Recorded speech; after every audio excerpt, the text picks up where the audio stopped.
আসসালামু আলাইকুম এভরিওয়ান, চলে আসলাম নতুন আরও একটি ভিডিও নিয়ে। Welcome back to my daily life blog.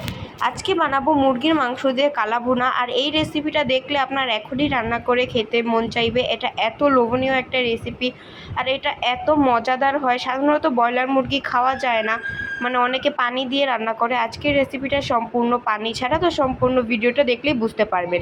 এই যে আপনাদেরকে দেখিয়ে দিলাম, দেখুন রান্নাটা কত সুন্দর হয়েছে এবং খেতে কিন্তু আরও বেশি মজা হয়েছিল।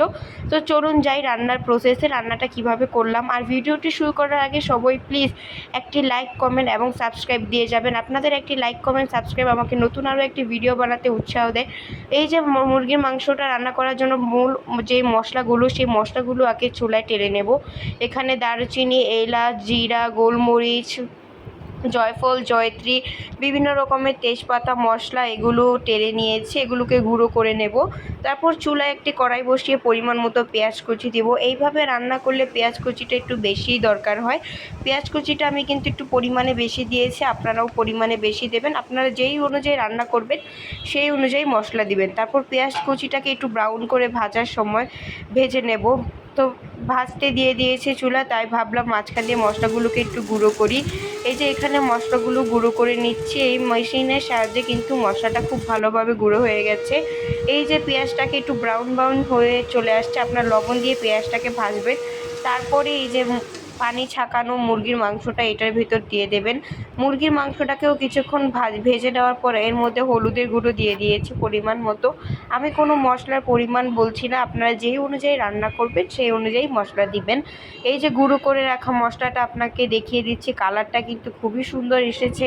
এই রান্নাটা মজাদার করবেই হচ্ছে এই মশলাটা। এই যে এটাকে কিছুক্ষণ ভেজে নেওয়ার পর এর মধ্যে আদা রসুন দিয়ে দিয়েছি। আমি কিন্তু আদা রসুনটা পরে দিয়েছি। তেলের উপর মুরগিটাকে কিছুক্ষণ ভাজতে হবে লবণ হলুদ দেওয়ার পর। এরপর পরিমাণ মতো আদা রসুন কাঁচামরিচ দিয়ে দেব।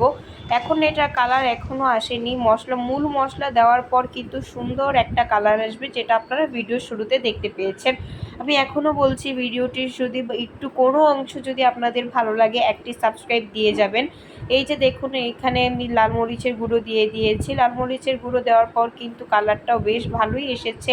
এখন এটাকে মুরগি থেকে যেই পরিমাণ পানি উঠেছে ওইটা দিয়ে এটাকে সিদ্ধ করতে হবে আর তেলের উপর নেড়ে চেড়ে। আমি কিন্তু এই ব্রয়লার মুরগি রান্নাতে কোনো প্রকার পানি ব্যবহার করব না। ব্রয়লার মুরগিতে যদি পানি ব্যবহার করা হয় এটার স্বাদ কিন্তু নষ্ট হয়ে যায়। এই যে ব্রয়লার মুরগি কিন্তু সিদ্ধ হয়ে গেছে এবং শেষ পর্যায়ে মশলার গুঁড়োটা দিয়ে দেব।